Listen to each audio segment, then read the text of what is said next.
Two young Jewish brothers vanished one ordinary morning after leaving for school in their quiet New Jersey neighborhood. They were never seen again.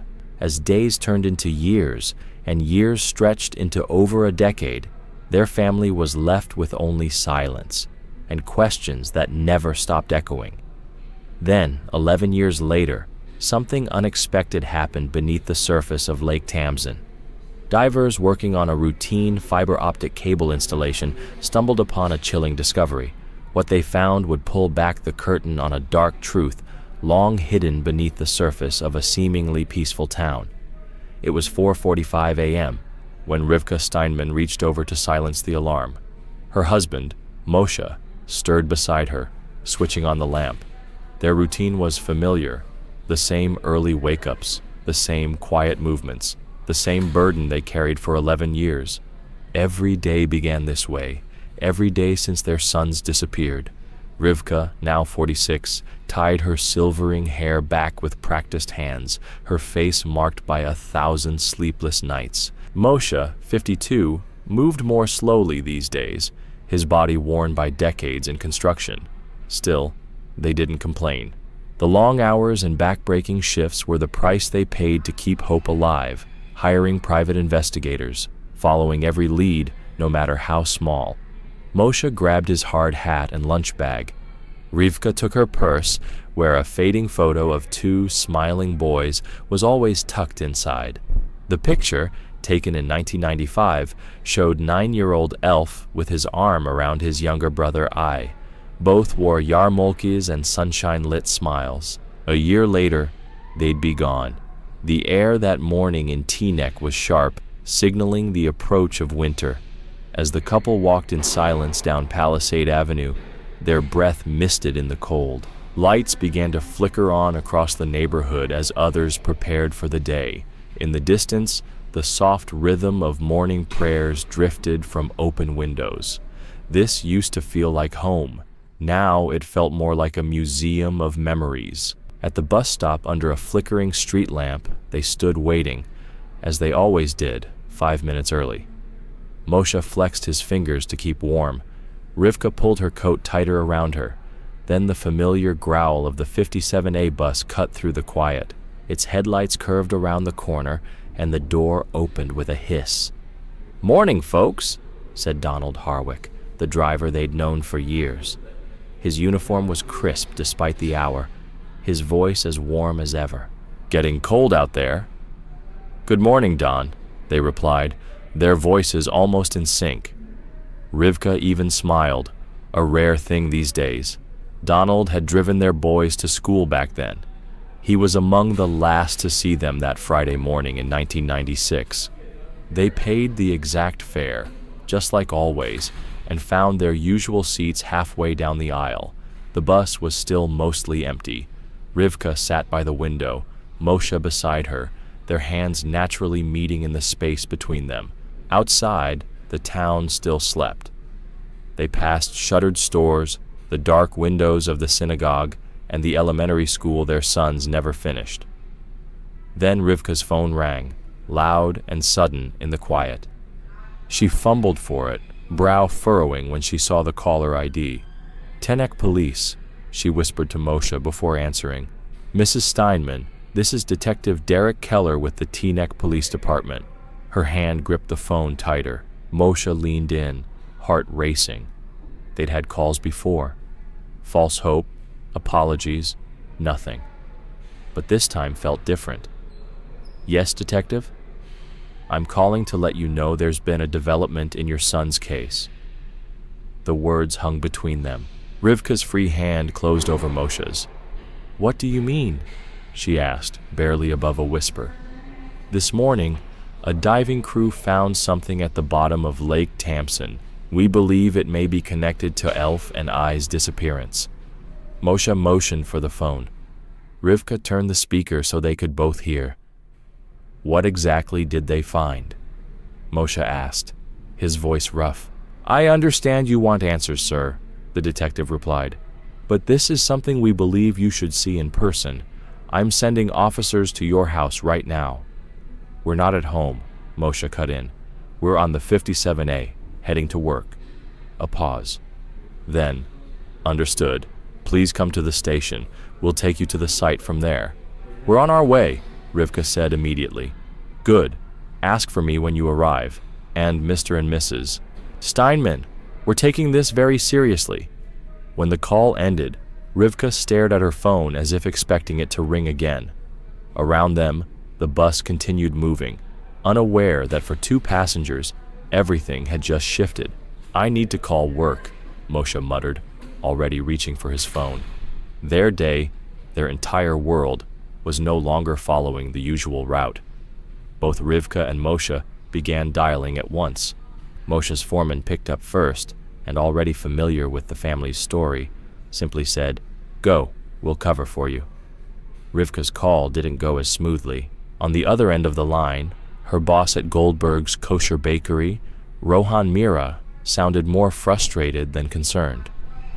Again, Rivka, this is the 3rd time in a month. Mr. Mira, the police just contacted me. They found new evidence. Last week it was a family emergency. Before that, a doctor's appointment. We're short-staffed. This is about my missing sons, she said, voice tightening. They need us at Lake Tamsin right now. Fine. Bring me an official letter from the police tomorrow, or don't bother coming back.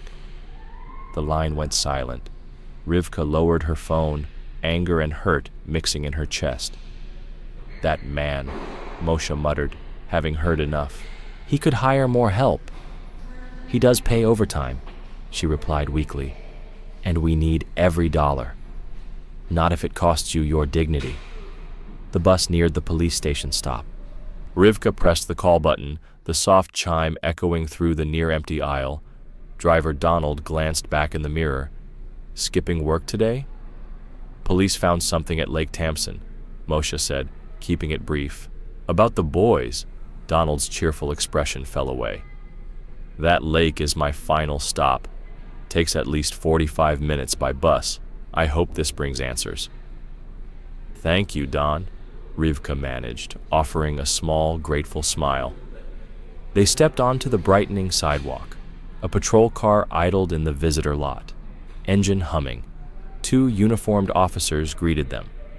Detective Keller asked us to drive you to the site. The ride was fast but silent, siren off, yet speed urgent. Moshe kept Rivka's hand in his, both of them adrift in memories of that Friday morning 11 years ago. When the car topped the hill overlooking Lake Tamsin, Rivka gasped. The usually tranquil shoreline buzzed with activity. Cruisers lined the access road, red and blue lights rippling over the water. Regional authority vans sat parked on the grass. Workers in reflective vests moved with purpose. Quite an operation, the driver observed, threading through the vehicles. Detective Brennan, tall, early 40s, intense, waited near the water's edge. He raised a hand as they approached. Mr. and Mrs. Steinman, he said, voice steady but gentle. Thank you for coming. I know this is hard. Where's Detective Keller? Moshe asked. Coordinating from headquarters. I'm lead investigator on scene. Please follow me. They passed forensics technicians in white coveralls. Yellow markers spotted the ground like artificial flowers. The air smelled of lake water and freshly turned earth. Brennan stopped at a cordoned-off area where items rested on waterproof sheets. Rivka's knees nearly gave way. 2 small yellow backpacks, the very ones she'd bought for the 1996 school year, lay side by side. Nearby sat 2 navy and silver yarmulkes, and beside them, in stark contrast, a large metal chest bearing German lettering and an embossed eagle emblem from the World War II era. This is Reuben Michaels, Brennan said, introducing a diver in a dripping wetsuit. Reuben, mid-30s and solidly built, offered a respectful handshake. I'm sorry for what you're going through. My crew was laying fiber optic cable about 40 feet down when my partner's gear snagged. We cleared the silt and uncovered that medical chest.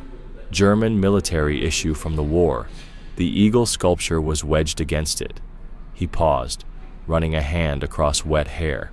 Once we realized what we'd found, we called the authorities immediately. Rivka stared at the backpacks through the clear plastic, her mind racing back to sharpened childhood voices and bright autumn mornings. Moshe slipped an arm around her shoulders, eyes bright with unshed tears. Whatever secrets Lake Tamsin had been holding for over a decade were finally rising to the surface, and nothing in their quiet town would ever feel the same again. Reuben cleared his throat. When we forced the lid open and saw the backpacks, we surfaced right away and called 911. Detective Brennan picked up the story. I arrived, saw the yarmulkes beside those bags, and knew at once this had to be connected. 11 years may pass, but some cases never leave your mind. A forensics technician approached with a box of latex gloves. We'd like you to confirm the items, Brennan explained. After this long underwater, DNA is unlikely, but you may spot something personal. Are you ready? Rivka met Moshe's eyes.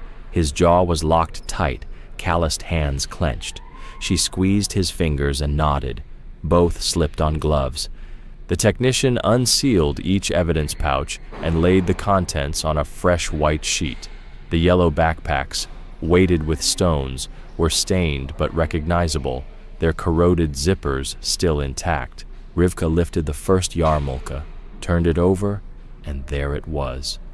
Elf Steinman, written in her own steady marker from years ago. Tears blurred her vision. That's my handwriting, she whispered. The second yarmulke read, I. Steinman, in the same neat script. Inside each backpack, the boys' names appeared again, exactly where she'd always written them so belongings wouldn't get mixed up at school. These were our sons, Moshe confirmed, voice thick. No doubt remained. 11 years of dammed-up grief broke loose. Rivka sobbed, and Moshe folded her into his arms while investigators stepped back to give them space. When she could breathe again, Brennan offered tissues, water, and several forms. I need your signatures to confirm identification, he said softly, and I have to tell you, based on what we found, the case is being reclassified. Moshe frowned. Reclassified how? The World War II-era German medical chest, the deliberate weights, the secluded spot, everything points to a bias-motivated act. Someone targeted your boys because of who they were. The words settled like iron in the crisp morning air. Rivka's voice trembled. They were just children, chosen for their faith. Can you think of anyone who showed hostility or made threats? Brennan asked gently. Moshe shook his head. We've faced the usual discomfort everyone gets now and then, but no direct threats. We kept to ourselves. The boys never mentioned trouble. A shout cut through the conversation, and Rivka's heart jumped. Striding across the grass in his bus driver uniform was Donald Harwick, slightly winded. Sir, this area is restricted, an officer warned. It's all right, Moshe called. We know him. He drove our boys' route. Donald's lined face was heavy with concern. I'm sorry to intrude. My route ends at the Lake Tamsin overlook. When I saw all these vehicles, I had to know. Brennan studied him. You're Donald Harwick. You spoke with Detective Keller back in '96, correct? Yes, sir. I was the last person to see the boys before they vanished. It's haunted me ever since. What brought you down here today, Mr. Harwick? Like I said, the overlook is my layover. I park, stretch, take a break. I've done it every day for 15 years. When I saw the cruisers, he looked at Rivka and Moshe, eyes shining. I never imagined they might have been here, right under my wheels all this time. Brennan jotted a note. Since you're here, would you answer a few questions? Of course. With the Steinman's permission, you may look at what we found. Rivka and Moshe nodded. Donald stepped closer. His face went pale as he took in the scene, gaze lingering on the German medical chest and its bronze eagle emblem. My word, he murmured, leaning toward the artifacts. These look authentic. Brennan raised an eyebrow. What makes you say that? And in that instant, every eye turned to the driver who might know more than anyone realized. Detective Brennan's voice sharpened. What makes you say they're authentic? Donald straightened, a bit self-conscious. I read a lot of history in my free time, especially Jewish history and, by extension, World War II. It's more of a personal interest than anything. I imagine your department noted that when they searched my house back in '96. These items, the textures, the stampings, they don't look like replicas. You study Jewish history? Rivka asked, surprised even through her exhaustion. Donald nodded. Among other things. History gives context to the present, helps us understand what we're really looking at. He offered a gentle, sincere smile. But I'm no expert, just a hobbyist. Detective Brennan continued jotting in his notebook. We'll have our experts verify everything. We're also cross-checking with any past reports in the region, groups, individuals, collectors, anyone known to have possessed items like this. Will you send divers back down? Donald asked. Yes, Brennan replied with a glance at the Steinmans. It's a large lake. We're doing a full sweep, looking for anything else connected. They all understood what he really meant. I should let you get back to work, Donald said, voice lowered. If you two need a ride into town, I'm heading back anyway. I know the police brought you, but... That's very kind, Brennan cut in, but we'll arrange transportation. Moshe looked down at his watch, then up again with a conflicted frown. If the formalities are done, I should try to make it to work. We can't afford to miss much right now. Rivka turned to him, incredulous. Now? He nodded. We need the income, especially with what might come next. I understand, said Brennan. There's nothing further today. We'll be in touch with updates. I should go too, Rivka murmured, though her voice lacked commitment. You're pale, Moshe said, and your boss was already giving you a hard time this morning. Go home. Rest. He demanded a letter, she remembered aloud. Without hesitation, Detective Brennan pulled a form from his folder, wrote quickly, then signed and stamped it. This should cover you. Rivka took the document carefully. Thank you. We'll take the bus back. I'll ride with you to your stop, Moshe added. They said goodbye to the detective and followed Donald up the slope to where the 57A bus waited, engine humming at the overlook.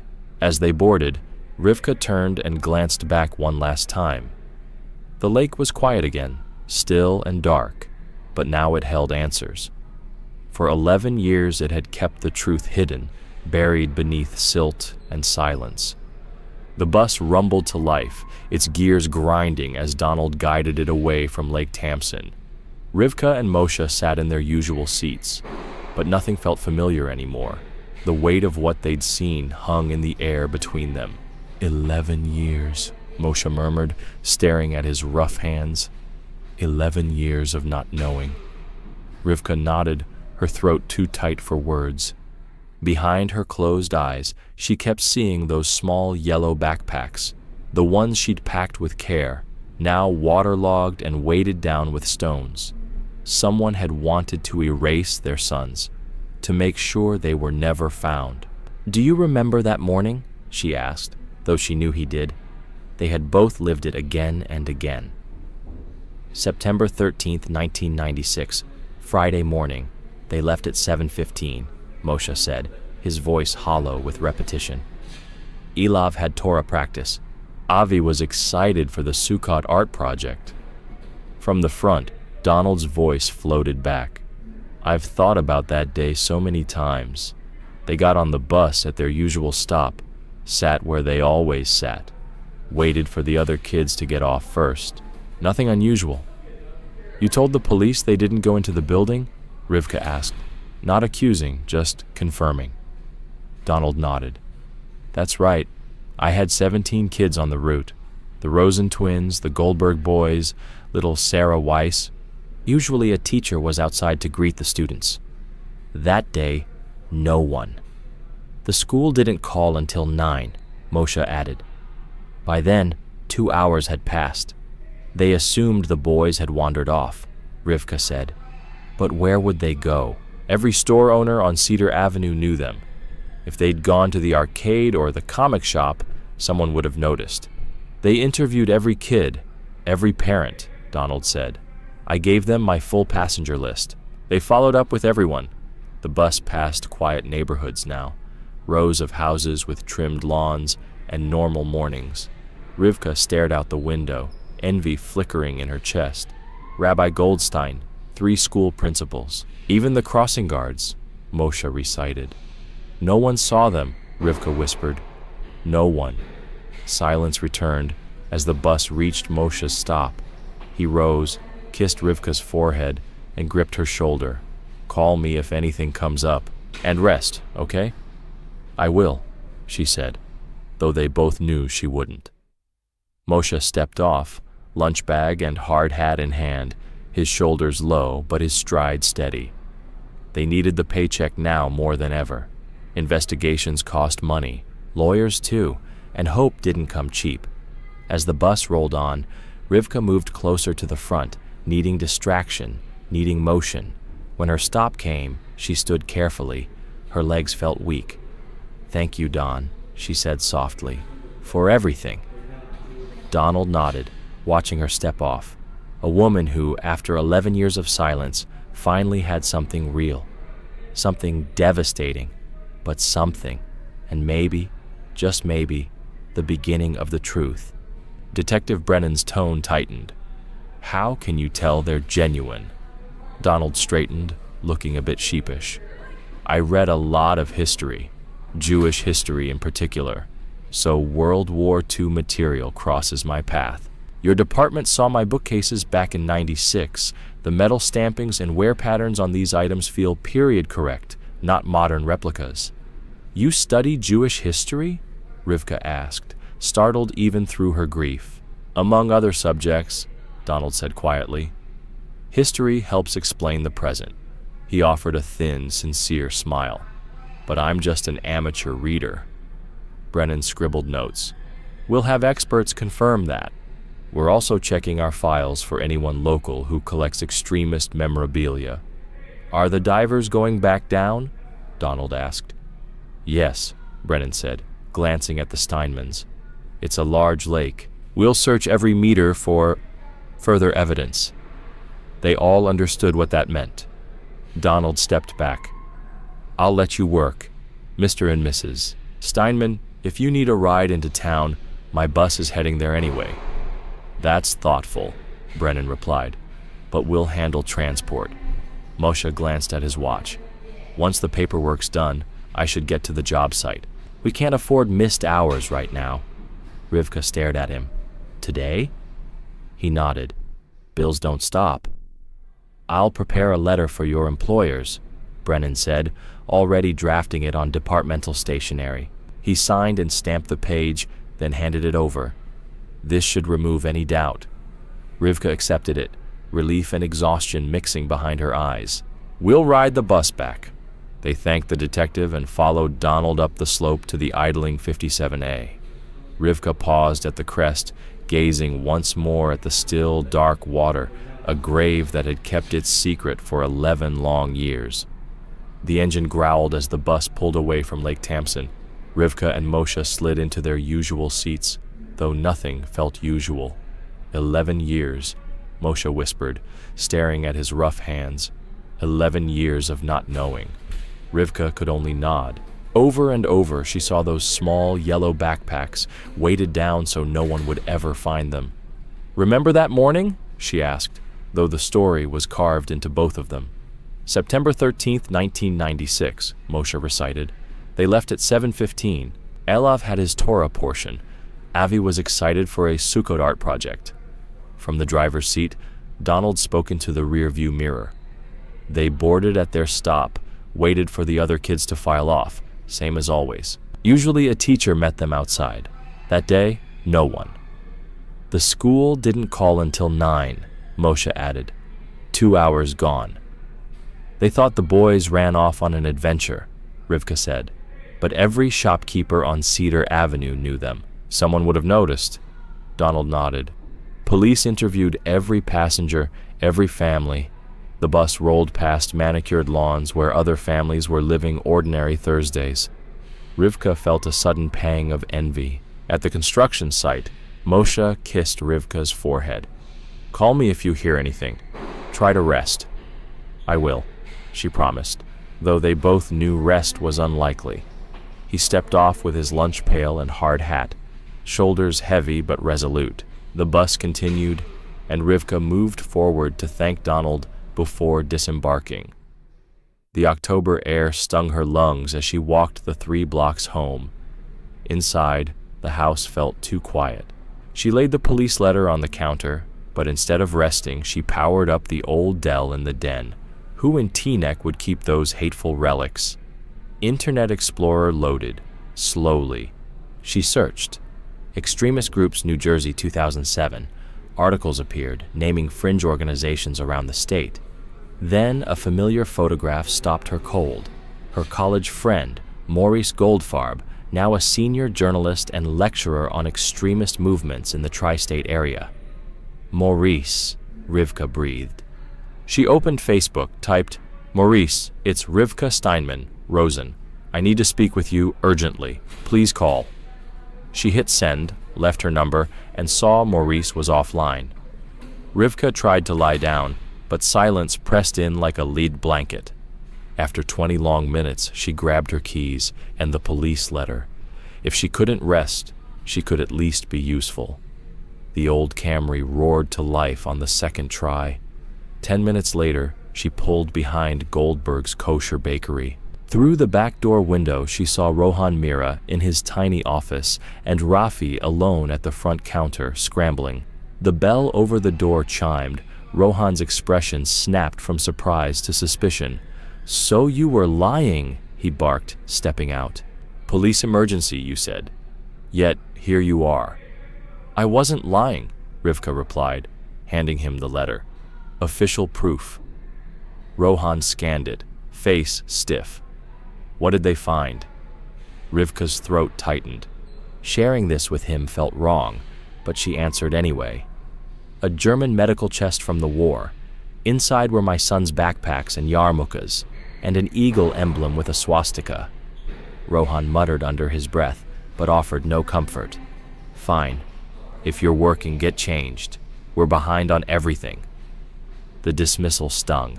Still, Rivka slipped into the dressing room, donned her uniform and hairnet, and entered the sweltering kitchen. Sarah looked up from a mountain of dough, relief flooding her flour-dusty face.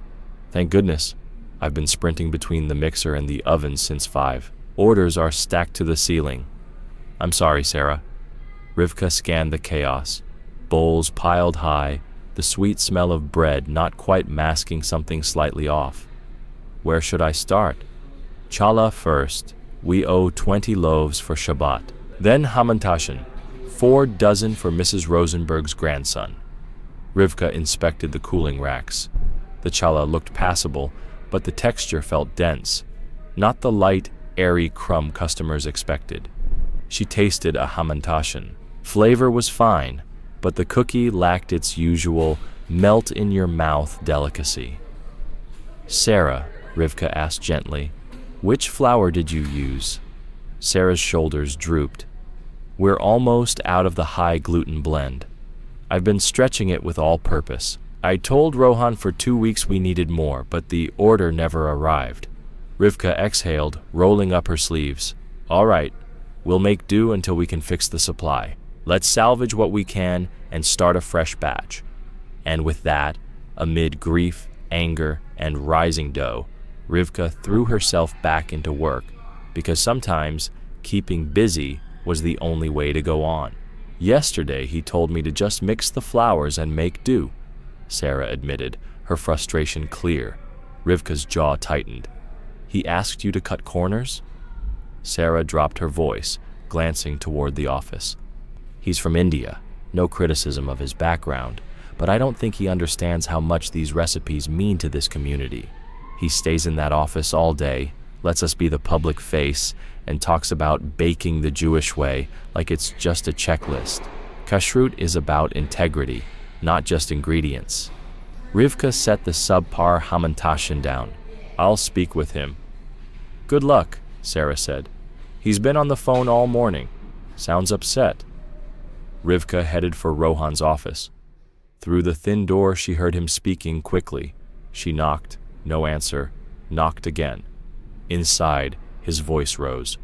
We need to clean up immediately. The authorities. She opened the door. Rohan was shoving papers into a leather bag, sweat beading on his brow, despite the cool October air. Mira, we're out of the right flour, Rivka began. Our products aren't meeting standard. Handle it yourself, he snapped, not looking up. You know what to do. Our customers will notice. Mrs. Rosenberg's been coming here 30 years. I said handle it. He pushed past her toward the back door. I have urgent matters to attend to. Rivka followed him into the lot, frustration overriding her usual calm. If I buy supplies myself, will you reimburse me? You still owe me from last time. Rohan spun, face flushed. You'll get your money with your next paycheck. As he fumbled his car keys, they clattered to the asphalt. He bent to pick them up, and his shirt lifted just enough for Rivka to glimpse a dark tattoo. Sharp, angular lines she recognized instantly. A swastika. Her voice cracked. Wait, is that a swastika? Rohan's expression flickered from surprise to anger, then hardened. Tugging his shirt down, he said coldly, It's not the symbol you think. In my culture, it predates the 20th century by thousands of years. Perhaps you should broaden your education, Mrs. Steinman, instead of obsessing over baked goods. His tone dripped contempt.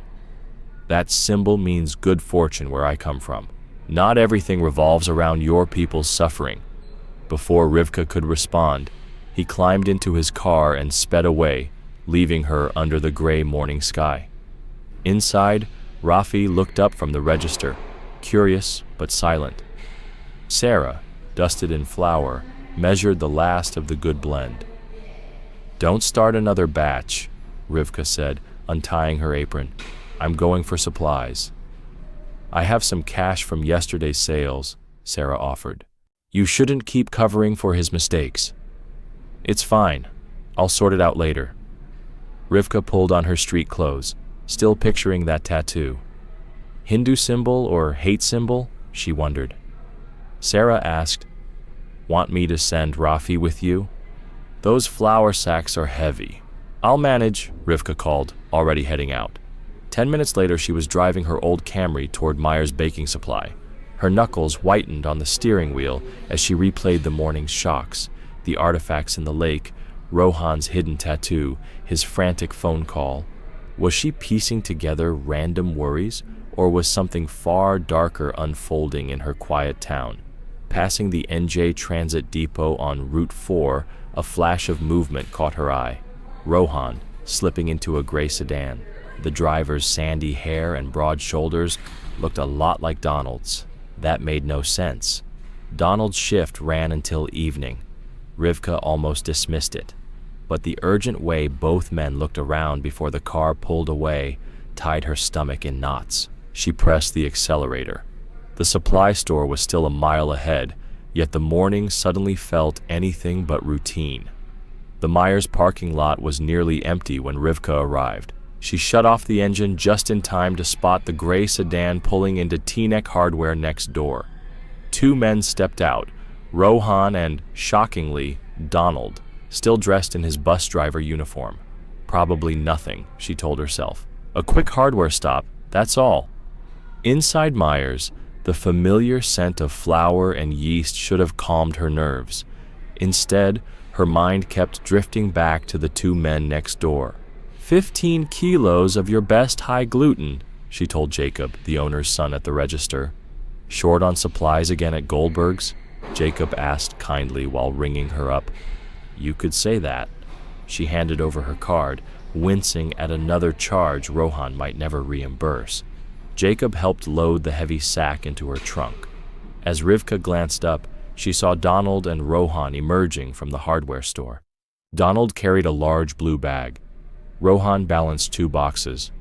Both men moved quickly, almost urgently. Before she could rethink it, Rivka strode toward them. They froze. Donald recovered first, forcing a smile that didn't reach his eyes. "Rivka, stock run?" She nodded at the flower. "You told me to handle it," she said to Rohan, aiming for a casual tone. Rohan scowled. "This place is pricey. Hackensack Wholesale is cheaper." "Rohan," Donald broke in smoothly, shifting the bag in his arms. Rivka glimpsed metal tubing inside. "Rivka's had a rough day. We all have. She's just getting supplies." "I didn't know you two were friends," Rivka said, glancing between them. "Small town," Donald replied. "Rohan's giving me a hand with some wiring at home. Guy's a genius." "I thought your shift ran late." "Short day. Union overtime rules," he answered quickly, but his eyes seemed guarded. Rivka forced a nod. "Well, Sarah's alone at the bakery. I'd better go." "Yes, do," Rohan said curtly. "And no more detours. We've got orders." As Rivka turned away, Donald hoisted the blue bag into his trunk. The movement tugged his collar, exposing a pendant, an eagle with spread wings clenching something in its talons, eerily similar to the WW2-era emblem found with her son's belongings. Rivka's breath caught. Donald noticed her staring and tucked the necklace back inside his shirt. Their eyes locked, no warmth, only a hard, unreadable glint. "Drive safe, Rivka," he said, shutting the trunk with a solid thud. She managed a goodbye and walked back on unsteady legs. Driving off, she kept checking the rear view, but their car stayed put. "Stop imagining things," she muttered.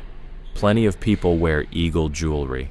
Still, unease buzzed in her chest. In all these years, she'd rarely seen Donald outside his bus. Now he was suddenly paired with her boss, and both linked to WW2 relics. On impulse, she pulled into Quick Copy, a print shop a few blocks from the bakery. If nothing else, she needed context. "Can I use a computer for a minute?" $5 for 15, the teenager at the counter replied, without looking up. She paid, logged on, and searched. Sacred Swastika versus Extremist Swastika. Clear images appeared, the traditional version dotted and reversed, the extremist version stark and angled. She replayed the glimpse of Rohan's tattoo. Had there been dots? She couldn't remember. Next, she opened Facebook. A red notification flashed. Maurice had replied. "Rivka, I'm shocked. Yes, we need to talk. I've been researching extremist cells in North Jersey, more organized than you'd think. Call me." Rivka typed quickly. "At work now. Boss has a suspect symbol. Bus driver wears an eagle pendant like the relic found with my boys' things. How can I tell if they're involved?" Maurice answered almost instantly. "It's tricky. They hide symbols, collect memorabilia, and protect each other. Be careful. Cornered extremists can be dangerous." Rivka's hands trembled as she typed, "We'll talk tonight." She logged off, heart pounding. The flour sack in her trunk suddenly felt like the least of her burdens. Rivka logged off the public computer and paid. As she walked to her car, the weight of the flour sack in her trunk felt heavier than before, like it carried more than just dough mix. For a moment, she considered driving straight to the police station. But what would she even say? That her boss had a symbol on his skin, and her bus driver wore a suspicious necklace? It would sound like she was unraveling, like a grieving mother chasing shadows. When she passed Teaneck Hardware again, Donald's car was gone. She briefly thought about following them, trying to see where they went. But what then? Confront them? Alone? Sarah needs me. The bakery needs me, she told herself. I'm just overthinking. Back in the bakery kitchen, Rivka dropped the sack near the prep counter. Her movements were robotic. Sarah looked up from kneading challah, her face brightening with relief. Thank goodness. Now we can finally bake it right. But Rivka couldn't focus. She measured ingredients wrong, twice, almost added salt instead of sugar. Her usually calm, sure hands shook while braiding dough. And no matter how she tried, the image of Donald's necklace, its eagle pendant, and the tension in his eyes wouldn't leave her mind. Rohan's rushed call, the sealed metal chest, their sudden trip toward the mountains. Rivka? Sarah's gentle hand touched her shoulder. What's wrong? I can't. Rivka dropped the dough. I can't concentrate. I keep thinking about everything. What they found. What I saw this morning. She stopped. Even she wasn't sure how to explain it all without sounding unhinged. Sarah's expression softened. After a day like that? Of course you can't focus. Go home. I'll handle the rest. But the orders... I've got the good flour thanks to you. Go. Rest. Rivka hugged her, grateful. She slipped out the back to avoid running into Rohan if he'd returned. In the car she paused. Her heart still raced. Finally, she dialed Moshe. Rivka? His voice was immediately alert. Everything okay? She told him everything, quietly, urgently. The tattoo, the necklace, seeing them together. The conversation with Maurice. There was a long silence before Moshe replied. My foreman let me leave early, after I told him about the lake. He took a breath. Why don't you pick me up? Let's go back to that quiet spot by the lake, not the crime scene, the place we used to take the boys, just to get our heads straight. The idea of returning to Lake Tamsin made her hesitate, but somehow it felt right, as if they needed to reclaim it. Okay, she agreed. I'll be there in 10. She found Moshe waiting with his lunch bag. He climbed in, squeezed her hand. We'll get through this, he said simply. It took them 45 minutes with midday traffic. They rode in silence, both turning inward, sorting through thoughts they hadn't dared voice. When they finally reached the public parking area near the lake, Rivka pulled in. The October sun had burned away the clouds, making the water shimmer gently. They stepped out of the car, and that's when Rivka saw it. A familiar gray sedan coasted down the access road behind them. Her breath caught. Moshe, she whispered, grabbing his arm. That's them, Donald and Rohan. He turned, his brow furrowed. Why are they here? Donald told us he lived in Bergenfield, and Rohan's in Fair Lawn. Why come all the way out here? There aren't many cabins near this side, Rivka murmured. Too expensive, too remote. Maybe they're working on one, Moshe offered. Doing repairs. But something in his tone said he didn't believe it either. Let's find out. If it's nothing, no harm done, he said. You have that police letter. If your boss complains, he'll deal. They got back into the car and followed from a distance. Instead of turning toward the sparse residential stretch, the gray sedan veered east, toward the undeveloped shoreline. Then it turned down a dirt path. That's a service road, Moshe said, his voice tightening. It's been closed for years, goes straight down to the water. He eased their car to the shoulder. Stay here, I'll take a look. No, Rivka said firmly. I'm not sitting here alone. If something feels off, call the police. She was already pulling out her phone. Everything about this feels off. Moshe nodded. Call Brennan. I'll keep you on the line while I check. He was already moving into the trees. Rivka's hands trembled as she dialed. Detective Brennan, came the voice. This is Rivka Steinman. My husband and I are near Lake Tamsin, East Shore. We just saw my boss and our old bus driver go down a closed service road. Something's wrong. Understood. What are they doing? We don't know. My husband's following them. Her phone beeped. An incoming call. It's him. Can I switch lines? Yes. Keep this call open. She answered Moshe's call. What's happening? His voice was low, quick. I'm almost to the end of the trail. Their cars parked down by the water. A pause. Rivka, they're unloading something. What is it? A barrel. Industrial looking. Heavy. They're struggling with it. Another pause. His voice changed. There's a small boat. They're bringing it there. Rivka. Oh God. What? She asked, heart pounding. I heard something from inside the barrel. They're scratching, knocking, inside the barrel, Moshe whispered. Someone's in there. Ice flooded Rivka's veins. She switched back to Detective Brennan, voice trembling. "Detective, they're loading a sealed barrel into a boat. My husband hears movement inside." "We're dispatching units now. Air, water, everything," Brennan replied. "Tell your husband to stay hidden and do not engage. Help is on the way." Could it be one of my boys?" Rivka asked.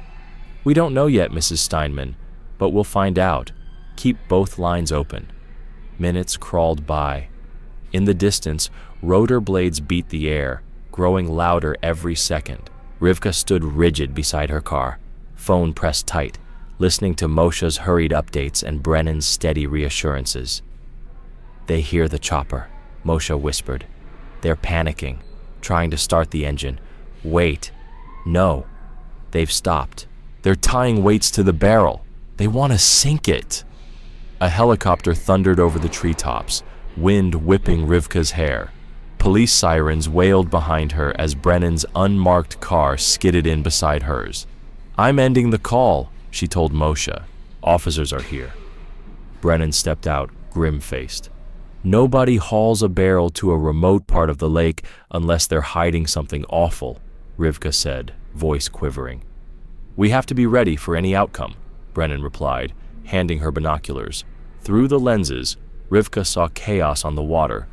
Donald and Rohan wrestled with the half-submerged barrel, desperate to push it deeper. Rope lines whipped in the rotor wash as tactical officers descended straight onto the boat. Donald raised his hands. Rohan ranted and flailed. Within moments, both men were restrained. Rivka lowered the binoculars, whispering, "All these years Donald seemed so gentle." Brennan sighed. "People can hide their real selves for a long time." Police boats converged. Divers slid into the dark water. Long, agonizing minutes passed.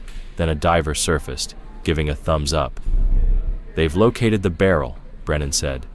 Brush cracked nearby, and Moshe emerged, breathless and furious. "If there's a child in that thing..." He couldn't finish, fists clenching. "Let's move to the dock," Brennan urged. "They'll bring everyone in there." Emergency vehicles crowded the public dock on the western shore. The first boat arrived with Donald and Rohan, both in handcuffs. Rivka stepped forward, rage and grief tangled in her chest. "What were you doing?" she demanded. Donald stared ahead, expression stone cold. Rohan spat on the planks, eyes blazing. "This isn't over," he snarled. "You haven't won." "Enough!" an officer barked, shoving him toward a patrol car. A second boat approached. Rivka's world shifted. Between two divers sat a soaked, shivering young man wrapped in a thermal blanket. Even waterlogged, even 11 years older, she knew him. "Avi," she breathed. At the sound of his name, he looked up, same brown eyes she'd kissed goodnight 1,000 times. He stumbled into her arms, collapsing as if his legs had forgotten how to stand. Rivka held him, tears hot against the cool October breeze. "It's all right," she whispered, rocking him gently. "You're safe. From here, it only gets better." A diver approached Brennan. He was seconds from drowning, water already inside the barrel, deliberate punctures. A few more minutes. Paramedics lifted Avi onto a stretcher, oxygen mask in place. Brennan turned back, face hard but respectful. "We'll take statements soon," he said quietly. "Right now your son needs care, and justice is already in hand." Rivka nodded, still clutching Avi's trembling fingers. The lake gleamed under the autumn sun. No longer a grave of secrets, but the place where hope finally broke the surface. "Where's the other boy?" Rivka demanded. "Where's Alav?" Donald stayed silent, expression like stone. But Rohan laughed. It was a sound that turned Rivka's stomach. "The lake took him years ago," he said, with chilling satisfaction. "Fed him to the fish, where he belonged." Moshe lunged forward, but officers restrained him. Avi let out a low, broken sound, not quite a word, more like something primal, and buried his face into Rivka's shoulder. "Search the lake again," Detective Brennan ordered, his voice razor sharp. "We searched this morning, but only the drop zone. If something was sunk years ago, nature could have buried it. Check every rock shelf, every weed bed, every sandbar. I want full dive coverage." As the team began moving, officers processed Donald and Rohan for transport. Rivka's eyes locked on the personal items being removed, and there it was. Donald's necklace, now clearly visible, an eagle pendant, clutching a symbol she recognized from that morning, the very same emblem found near her boy's belongings. Not abstract, not coincidental, a match. "Turn to the side," an officer instructed Rohan. He obeyed, revealing the tattoo beneath his shirt line. It wasn't cultural, it wasn't ancient. It was the unmistakable mark Rivka had feared, and he had lied about.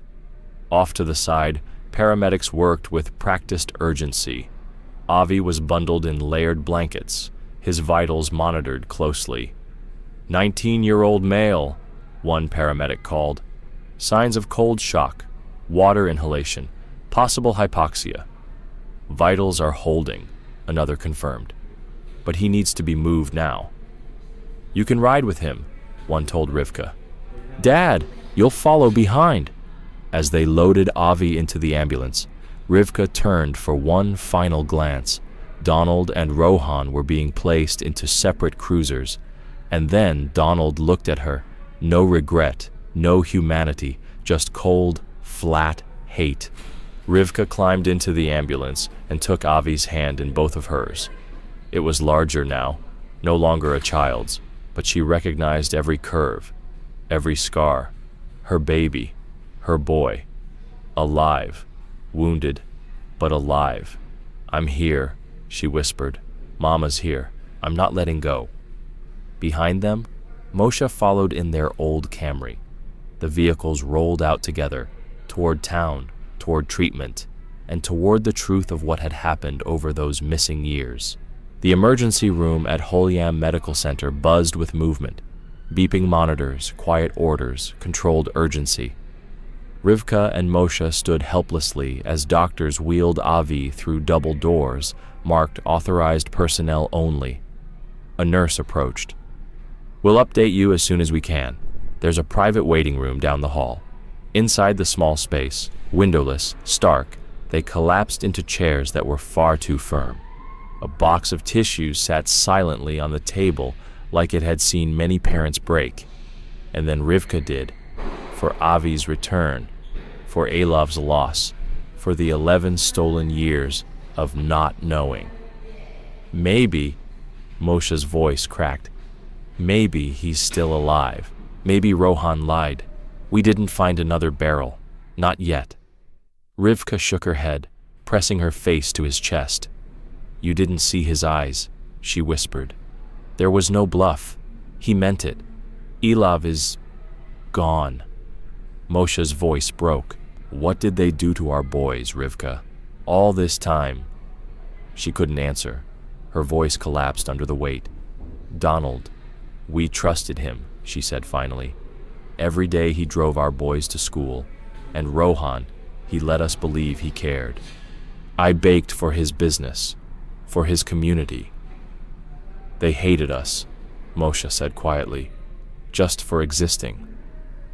"Our sons were children," Rivka murmured, "innocent, and they were hurt, for nothing but who they were." An hour passed before a doctor entered, a woman in her 50s, kind eyes above a surgical mask. "Mr. and Mrs. Steinman, I'm Dr. Chen. We've completed our initial evaluation." They stood as one, gripping hands tightly. "Your son is stable," she began. "He's severely underweight. His lab work shows long-term vitamin deficiency, likely from extended time away from natural light." Her tone shifted, growing more deliberate. "He has multiple signs of previous injuries, some that didn't heal properly. A left wrist, several ribs, fingers." She hesitated, eyes lowering just slightly. "There are also signs of trauma. We've documented everything for investigators." Rivka let out a soft, strangled cry. Moshe's face lost its color. The most urgent concern was his lungs, Doctor, Chen added gently. This wasn't his first near drowning. There's scarring in the lung tissue, Dr. Chen explained. It appears this wasn't the first time he inhaled water. We're monitoring his oxygen levels closely. She paused, her voice gentler now. Psychologically, he's in severe shock. He hasn't spoken at all yet. That's not uncommon. Long-term isolation can have that effect. He'll need time, care, and professional support. Can we see him? Rivka asked softly. He's resting in room 314, Dr. Chen said. He's sedated right now. His body needs that rest. You can sit with him, but please let him sleep. Just as they were about to head down the hallway, Detective Brennan arrived, a younger officer beside him. I'm so sorry to ask this now, Brennan said, but we need your statements while everything's still fresh. There's a quiet room we can use. In the stark light of a hospital conference room, the younger detective set up a recorder while Brennan opened a thick folder. Please tell us everything from the beginning. Rivka and Moshe recounted the entire day, the discoveries at the lake, spotting Donald and Rohan at the hardware store, following them back to the woods, the sounds from the barrel, the rescue, the fear, the fury. When they finished, Rivka looked up. Did they say anything? Did they admit it? Brennan's expression darkened. Donald hasn't said a word, not one. But Rohan, he shook his head. No remorse. If anything, he seemed proud. Moshe asked the question they'd been dreading. What did they do to our boys? Brennan opened his notes. On September 13th, 1996, Donald picked up your sons as usual. He told them he had a surprise. The school's new playground had just opened. Said they'd earned a reward for being so well behaved. Rivka's eyes closed. She could still see her boys, excited, innocent, trusting. They always sat at the back, Brennan continued. After the other children got off, Donald told them to duck down and be quiet. He drove them to a remote meeting point. Rohan was waiting. They transferred them to Rohan's car, gave them candy, laced with something. Rohan had prepared a hidden space under a cabin, far from town, no records. That's where they were held. For how long? Moshe's voice was hollow. 11 years. The room went silent. Donald and Rohan took turns watching them, but there are signs others were involved. Rohan used the word we more than once. He refused to name names, but we believe this may be part of something larger. Rivka nodded slowly. I have a friend, a journalist, Maurice. She's been researching extremist networks in the area. I think she can help. Brennan glanced at her, intrigued. We'd like to speak with her. But why our boys? She asked, voice shaking. There's a belief in certain fringe groups, Brennan said carefully, that towns like Teaneck are being infiltrated. Your boys were visible, symbols, targets. Rivka closed her eyes. And Elav? Moshe asked. Brennan hesitated. 3 years in, he tried to escape. Donald panicked. Rohan hit him during the struggle, head trauma, and he couldn't be revived. They sank his body in a barrel, just like they tried to do with Avi, and Avi saw it happen. Rivka's hand went to her chest, as if bracing herself against the weight. After that, Brennan said quietly, Avi was kept almost entirely alone. No light, no learning, no human contact except... He didn't finish. He didn't need to. They kept artifacts, Brennan added. The items we found, those weren't random. They were meant as a message, a symbol. After signing statements and answering every question, Rivka and Moshe finally made their way toward room 314. Through the small window, they saw him, Avi, resting, wrapped in blankets, too thin, too pale, but alive. They sat in the hallway, hands clasped, watching him through the glass. I want to knit again, Rivka said suddenly. Do you remember those little shawls I made when they were babies? I want to make one for Avi. He's a young man now, I know, but something that says home. Moshe nodded. I want to go to temple, speak with Rabbi Goldstein, say Kaddish for Elav, and a prayer of thanks for the son who came back. They sat quietly, drawing strength from each other, like they had done every day for 11 years. The truth was nearly too much to bear, but they would bear it, because Avi needed them whole. We survived this, Rivka whispered. Somehow, Moshe agreed. We'll survive what comes next. Inside the room, Avi stirred slightly in his sleep. They watched the steady rise and fall of his chest. It wasn't the future they dreamed of, but it was still a future, and they would fight for every piece of it.